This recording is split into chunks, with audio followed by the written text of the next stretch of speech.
There's filmmaking and film criticism. They're two completely separate things, two completely separate categories, and we might even think of one as antagonistic to the other, one as being the opposite of the other.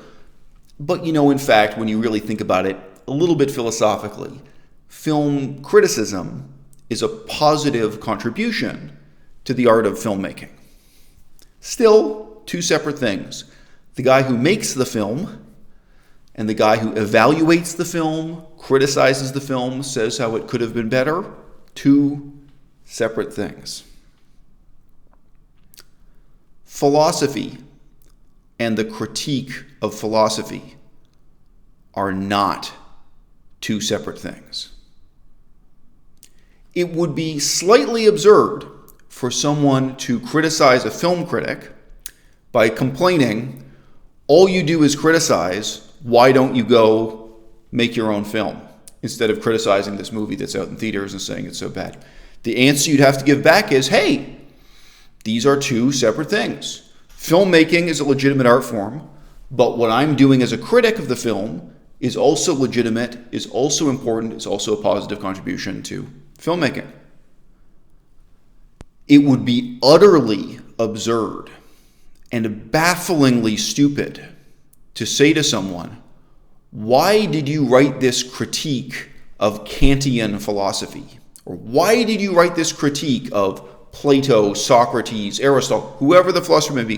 Why did you write this critique of philosophy instead of writing your own philosophy? The critique of philosophy is philosophy. They're not two separate things. In the act of writing an explanation of what I consider to be wrong with the philosophy of Plato or Immanuel Kant or whatever it is, I am declaring, I am explaining my own philosophy. There aren't two categories here. There's only one. Why would anyone criticize Bernie Sanders instead of declaring their own political philosophy? Why would anyone criticize Donald Trump instead of engaging positively in their own political mission, purpose, party, in the pursuit of politics? Do you see the fallacy at the bottom of this way of thinking? The critique of politics and politics, these are not two separate things. In the act of criticizing Bernie Sanders, you are declaring, you are announcing, you are explaining your own political philosophy. You are articulating what goals you're pursuing in politics and how you think you should reach it, right? You are making a positive contribution to politics, even if a Bernie Sanders supporter perceives your critique as something negative. The act of criticizing Donald Trump is, in itself and of itself, politics. It's not the opposite of politics. See this fallacy of thinking film criticism is something different from filmmaking, right? Criticism of Donald Trump is not something other than politics. It's not even something negative.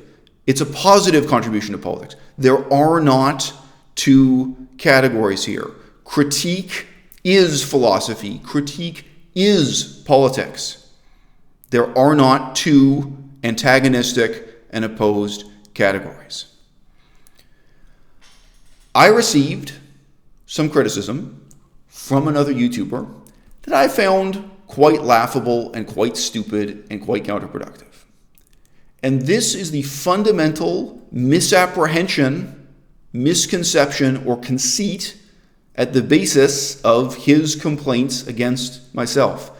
He complains that my YouTube channel is only a critique of vegan politics, that it's only a critique of what's wrong with the vegan movement, that this channel is not in itself and of itself vegan activism. And he's wrong. The critique of activism is activism. It's the same philosophy.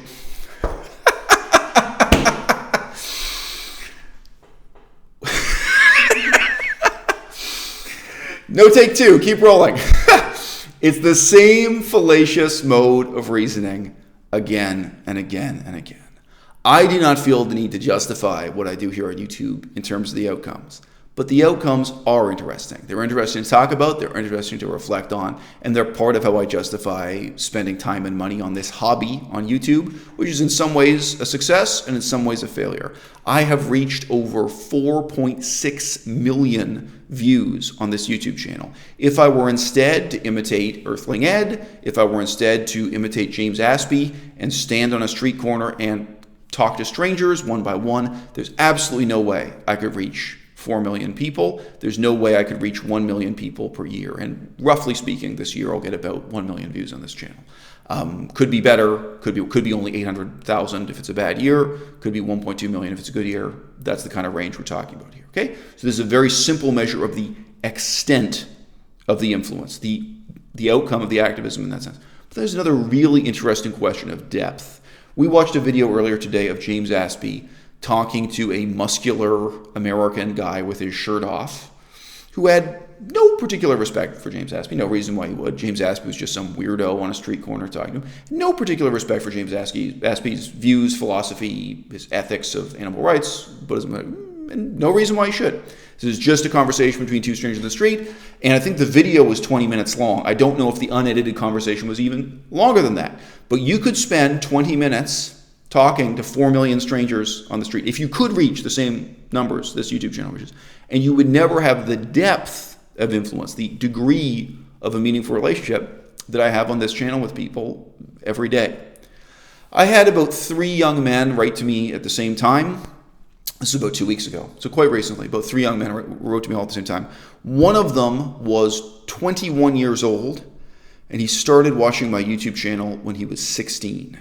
I have now been a major formative influence in his life. He's heard me talk about philosophy, he's heard me talk about politics, he's heard me talk about veganism. Another one had been watching the channel for 2 or 3 years, and again, I think his current age is about 20. So again, his late teenage years, when he started to ask himself these questions seriously, he watched my channel, he heard what I had to say about these things, he heard my reasoning. And why did he start watching my channel? Why did he care about what I have to say? It's not because I have a pretty face. It's not. It's not because I'm offering you a weight loss cure, telling you how to do 200 push-ups a day or something, right? In that kid's case, that young man's case now, but he was a kid at the time, he came to my YouTube channel because he liked my interpretation of the writings of George R.R. Martin, science fiction author, fantasy author, right? I have some videos interpreting his short stories and his books, and he said, wow, what you said about this. So he established a kind of intellectual respect for me, or a sense of kinship with me. He respected what I had to say actually about literature, right?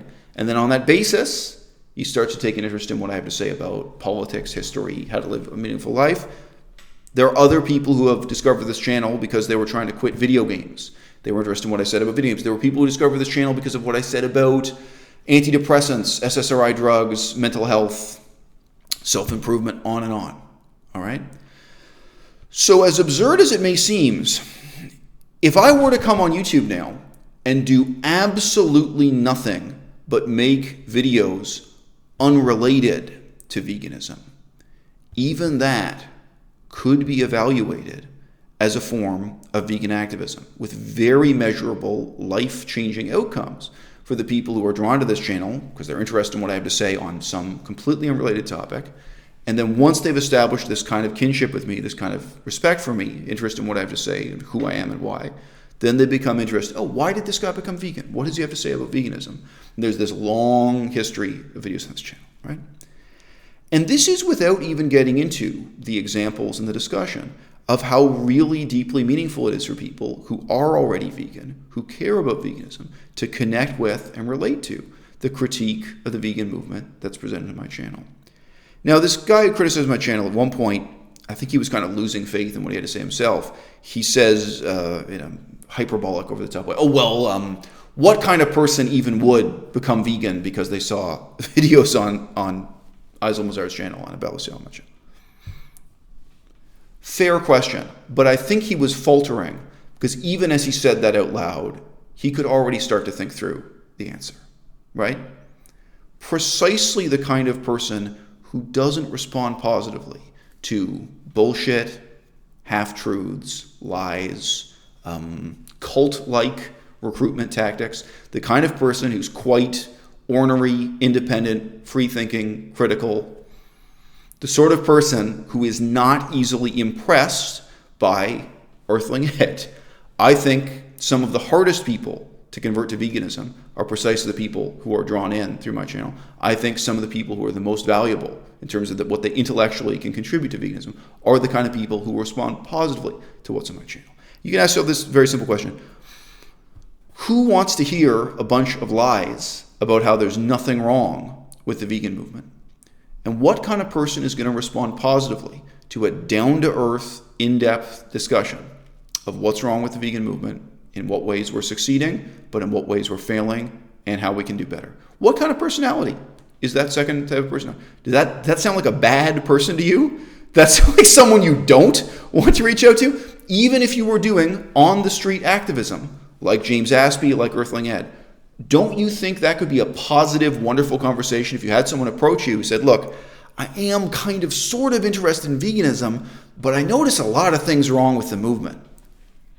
Some would respond positively to a 100% cult leader-like response, flatly denying that anything's wrong with veganism.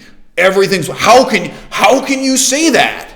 What do you mean? There's nothing wrong with our cult. Nothing's gone wrong. Nobody's in prison. Nobody's been accused of terrorism. Nobody's been accused of sexual assault. No, none of these problems you've heard about our cult. No, nobody's complaining about millions of dollars disappearing and being wasted. No, donate more money. Nobody's even questioning where the money goes or what happened to those millions of dollars. Okay, maybe some people would respond positively to that 100% dishonest cult leader approach, right? You can imagine what sort of person that would be. But just take the moment and think honestly, what kind of person would respond positively instead to you saying, yeah, you know what? There's a lot wrong with the movement. You know what? Millions of dollars have been wasted. Millions of dollars have disappeared. There have been sex scandals. There have been corruption scandals. There have been people who went to prison for terrorism. There have been people who talked about violence, and there have been some people who were racist and so on and so forth. Yeah, all that's true. But you know what? You have to make an ethical commitment. Are you going to keep on making excuses for being an adult human being who gets down on his hands and knees underneath a cow to drink the milk out of its udder? Are you going to pretend that's natural and normal and necessary? Are you going to keep on making excuses for this fundamentally absurd part of our culture, or are you going to challenge it? Or are you going to say, hey, I can do better than my own grandparents? And you know what? There's a lot wrong with our movement, but I'm actually willing to examine that. I'm willing to talk about it. And I'm willing to talk to you right now about what could be better 5 years in the future, 20 years in the future, so on and so forth. What kind of person is going to respond positively? Okay? The fundamental misapprehension people are burdened with is that the film critic is the enemy of the filmmaker, and that somehow the creation of film or the creation of philosophy or the creativity that goes on within politics is inimical to the critique of these things. And it's not. The critique of what's wrong with politics is itself a vital, positive contribution to politics. That is part of the way forward for politics. Even if you supported the Republican Party in the United States of America, the critique of what's wrong with the Republican Party would be a tremendously important part of that process, right? The critique of Donald Trump is not just something that's done by his enemies. It's something that's done by his supporters. It's something that's done by his own employees, like his press agent, his public relations staff, and so on and so forth, okay? Critique is not taking a step backwards. It's a step forwards. And I'm here on YouTube doing that alone.